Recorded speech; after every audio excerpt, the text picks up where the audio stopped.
Cara pemberian obat melalui oral, sublingual, rektal, dan parenteral tertentu seperti melalui intradermal, intramuskular, subkutan, dan intraperitoneal melibatkan proses absorpsi obat yang berbeda-beda. Pemberian secara parenteral yang lain seperti melalui intravena, intraarteri, intraspinal, dan intracerebral tidak melibatkan proses absorpsi. Obat langsung masuk ke peredaran darah dan kemudian menuju sisi reseptor. Cara pemberian yang lain adalah secara inhalasi melalui hidung dan secara setempat melalui kulit atau mata. Pada pemberian secara oral, sebelum obat masuk ke peredaran darah harus didistribusikan ke seluruh tubuh, terlebih dahulu harus mengalami proses absorpsi pada saluran cerna. Ada pula faktor-faktor yang berpengaruh terhadap proses absorpsi obat pada saluran cerna, antara lain bentuk sediaan. Bentuk sediaan terutama berpengaruh terhadap kecepatan absorpsi obat. Ukuran partikel untuk sediaan juga mempengaruhi absorpsi obat. Semakin kecil ukuran partikel, luas permukaan yang bersinggungan dengan pelarut makin besar sehingga kecepatan melarut obat makin besar. Ada pula faktor biologis. Faktor-faktor biologis yang berpengaruh terhadap proses absorpsi obat antara lain adalah variasi keasaman atau pH pada saluran cerna, sekresi cairan lambung, gerakan saluran cerna, luas permukaan saluran cerna, waktu pengosongan lambung, dan waktu transit dalam usus, serta banyaknya buluh darah pada tempat absorpsi.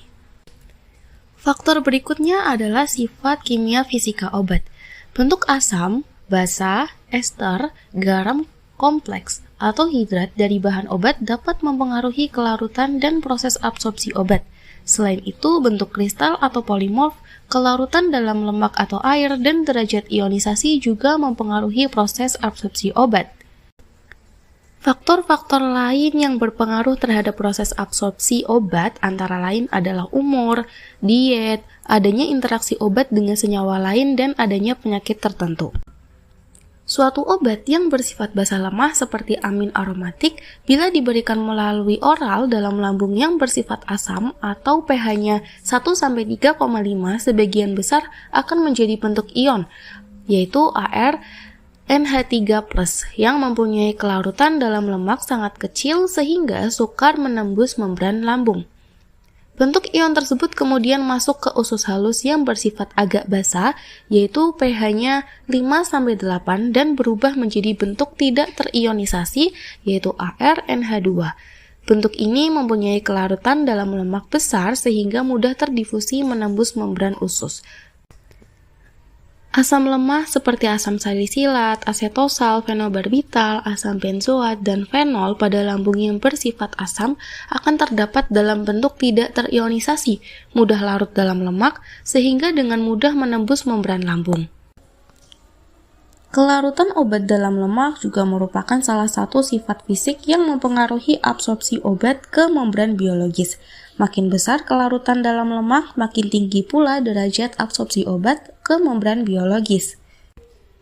Senyawa yang terionisasi sempurna pada umumnya bersifat asam atau basa kuat, mempunyai kelarutan dalam lemak sangat rendah, sehingga sukar menembus membran saluran cerna.